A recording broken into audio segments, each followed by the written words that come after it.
지금 필수 고난도 4단원 주어진 문장의 위치 수능 기출 문제입니다. 첫 번째, 인쇄기는 생각이 스스로를 복제하는 능력을 증대시켰다. 비용이 적게 드는 인쇄술이 있기 전에 생각은 구전으로 퍼져나갈 수 있었고 실제로 퍼져나갔다. 이것은 대단히 강력하긴 하지만 전파될 수 있는 생각의 복잡성을 단 한 사람이 기억할 수 있는 것으로 제한했다. 그것은 또한 일정량의 확실한 오류를 추가했다. 구전에 의한 생각의 전파는 전 세계적인 규모의 전화 통화놀이였다. 와 맞먹었다. 글을 읽고 쓸 줄 아는 능력의 출현과 손으로 쓴 두루마리 그리고 궁극적으로 손으로 쓴 책의 탄생은 방대하고 복잡한 생각이 매우 정확하게 퍼져나가는 능력을 강화했다.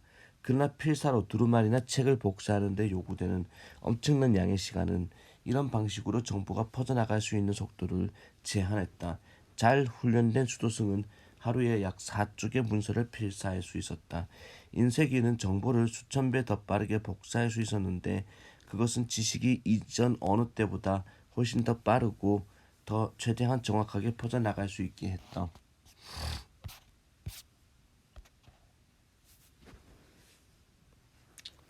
자, 그리고 최초의 실용적인 음식 포크는 두 개의 갈래를 가지고 있었고 주로 부엌에서 고기 덩어리를 잘라서 내놓기 위해 사용되었다. 그러한 포크는 뾰족한 칼처럼 고기를 찔렀지만 두 개의 갈래가 있어서 한 조각을 잘라낼 때 고기가 너무 쉽게 움직이거나 꼬이는 것을 방지해 주었다. 고기를 꼬챙이에 깨어 불 위에 놓는 용도로 똑바른 것만큼이나 갈라진 막대를 구하기가 거의 쉬웠던 선사시대에도 이러한 이점이 틀림없이 인식되었겠지만 식사 도구로서의 포크가 나오는 데는 오랜 시간이 걸렸다. 포크는 일찍이 7세기 정도의 중동의 왕궁에서 식사를 하기 위해 사용되었고 1100년경 이탈리아에 도착했다고 여겨진다. 그러나 그것들은 약 14세기까지 그곳에서 어떠한 중요한 서비스도 하지 않았다. 1364년부터 1380년까지 통치했던 프랑스의 찰스 5세의 물품 목록에는 은과 금으로 만든 포크가 포함되어 있었지만 이 포크는 손가락을 얼룩지게 할 것 같은 오디와 음식만을 위해 사용되었다는 설명과 함께였다. 다양한 음식을 입에 전달하기 위한 식탁 포크는 1533년 캐서린 드 메디시스가 미래의 왕 헨리 2세와 결혼했을 때 프랑스 서부로 옮겨갔다. 2번 1930년대 초 수천 개의 미국 은행이 대부분 무책임하거나 비윤리적인 금융 관행 때문에 파산해서 수십억 달러에 달하는 고객들의 돈을 잃었다. 놀랄 것도 없이 다른 장소의 예금자들은 자신들에게 똑같은 일이 일어날 수 있다는 두려움에 매우 초조해졌다. 임박한 은행 파산에 대한 소문은 흔했다. 어떤 경우에는 매우 많은 고객들이 자신들의 저축을 인출하려고 서둘렀는데 그것은 재앙으로 판명된 조치였다. 잘 관리되고 책임감 있는 은행은 자신들의 예금을 금고에 가둬둔 채로 두지 않고 오히려 주택담보대출과 사업대출 같은 장기투자 형태로 지역사회 전체에 걸쳐 이 돈을 재유통시킨다. 그 결과 그들은 대규모 현금 인출에 대한 집중적인 요구를 충족시킬 수가 없다.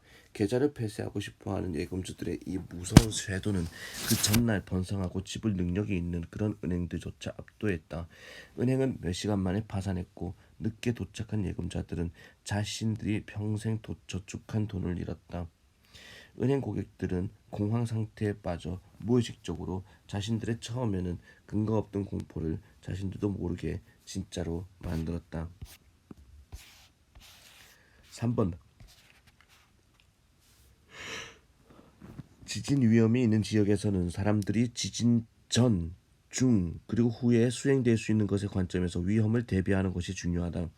지역사회 차원에서 지진 대비의 한 가지 중요한 측면은 캘리포니아 통일 건축 기준과 같은 건축 기준을 강화하는 것이다. 그 목적은 지진 진동에 버틸 수 있는 더 나은 건물 설계를 통해 생명의 손실과 주요 구조적 장애에 대비하는 안전장치를 제공하는 것이다. 또 다른 중요한 일은 건물의 강도를 증가시키기 위해서 새로운 장치의 장착이 필요한지 결정하기 위해 오래된 건물들을 검사하는 것이다. 최근의 연구는 남북 캘리포니아의 많은 연구는 남부 캘리포니아의 많은 병원들은 광범위하고 비용이 많이 드는 새로운 장치의 장착이 필요하다고 결론을 내렸다. 교육도 지역사회 차원의 지진 대비의 한 가지 중요한 요소이기도 하다. 예를 들어서 정부, 주, 그리고 지역기관들은 지진 위험에 관한 소책자와 동영상을 준비하고 이런 정보가 대중에게 확실히 배포되도록 돕는다. 공학기술, 지질학 그리고 일반 전문가들은 지진 위험을 최소화하기 위한 최신 정보와 관련된 연수회와 훈련회의를 이용할 수 있다. 4번 짓궂은 장난은 관계의 경고성을 간접적으로 증명하는 방법이 될 수 있는데 당사자들이 이 장난기 어린 불편함을 받아들일 수 있을 만큼 두 사람이 서로에 대해 좋게 느낀다는 것을 보여준다. 만약 장난의 대상이 불쾌하다면 장난을 친 사람은 그저 장난이었어라고 말하고 정중하게 물러날 수 있다. 반면에 만약 장난의 대상이 웃음으로 반응하면 이 선의와 포용의 확인은 그들 사이에 더 큰 친밀감을 생성시킨다. 장난을 친 사람이 장난의 대상이 그런 것보다 짓궂은 장난을 더 즐기고 그것이 더 재밌다고 느끼므로 장난의 대상은 보통 복수하기 위해 같은 식으로 대응할 필요성을 느낀다. 결과적으로 짓궂은 장난은 일종의 맞대응 계엄이 될 수 있는데 서로 상대방에게 칠 훨씬 더 과격한 장난을 생각해내려고 노력한다. 참가자들이 그것을 계속해서 즐기는 한 이 게임은 우정의 즐거움을 더해준다. 하지만 짓궂은 장난이 두 사람 중 한 명에게 더 이상 즐겁지 않은 정도까지 확대될 수 있는 위험이 항상 있으며 관계를 불안정하게 할. 지금 필수 5단원 글의 순서입니다. 해석. 분명히 도식적인 지식은 여러분들에게 도움을 주는데 여러분의 이해를 이끌어주고 여러분이 기억할 수 없는 것들을 재구성할 수 있게 해준다. 하지만 도식적인 지식은 또한 인지와 기억의 오류를 조장하여 여러분에게 해를 끼칠 수도 있다.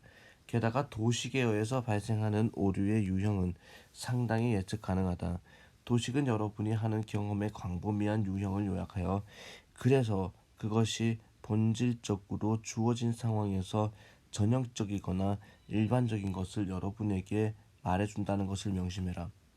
그러므로 도식적인 지식에 대한 어떠한 의존도 전형적인 것에 관한 이러한 정보에 의해서 형성될 것이다. 따라서 어떤 상황이나 사건을 보면서 여러분이 알아차리지 못하는 것이 있으면 여러분의 도식이 그 상황에서 일반적으로 어울리는 것에 관한 지식으로 이러한 공백을 채우도록 여러분을 이끌어 줄 것이다. 마찬가지로 여러분이 떠올릴 수 없는 것이 있으면 여러분의 도식이 그 공백을 그 상황에서 일반적인 것에 관한 지식으로 채워줄 것이다. 결과적으로 도식에 의존하는 것은 불가피하게 세상을 실제보다 더 정상적인 것으로 보이게 할 것이고 과거를 실제 그랬던 것보다 더 규칙적인 것으로. 지금 필수 5단원 글의 순서 유형 적용 독해 1번입니다. 해석. 지난 500년 동안 현대 과학은 정부, 기업, 재단 그리고 민간 기부자들이 기꺼이 과학 연구에 수십억 달러를 쏟아부었던 의지에 크게 힘입어 놀라운 성과를 거두었다. 이 수십억 달러는 갈릴레오 갈릴레이, 크리스토퍼 콜럼버스 그리고 찰스 다윈이 했던 것보다 우주를 도표화하고 행성의 지도를 만들고 동물계를 목록화하는 데 훨씬 더 많은 일을 해왔다. 만약 이러한 특별한 천재들이 태어나지 않았다면 그들의 통찰력은 아마도 다른 사람들에게서 일어났을 것이다. 하지만 만약 적절한 자금 조달이 가능하지 않았다면 어떠한 지적 탁월함도 그것을 보상할 수 없었을 것이다. 예를 들어서 다윈이 태어나지 않았다면 우리는 오늘날 진화론을 알프레드 러셀 왈러스의 공으로 돌릴 것인데 그는 다윈과 독립적으로 몇 년 후에 자연 선택을 통한 진화에 대해서 생각해냈다. 그러나 만약 유럽 강대국들이 전 세계의 지리적, 동물학적 그리고 식물학적 연구에 재정 지원을 하지 않는다면 다윈과 월레스 둘 다 진화론을 개발하는 데 필요한 경험적 자료를 갖고 있지 않았을 것이다. 그들은 시도조차 하지 않았을 것이다.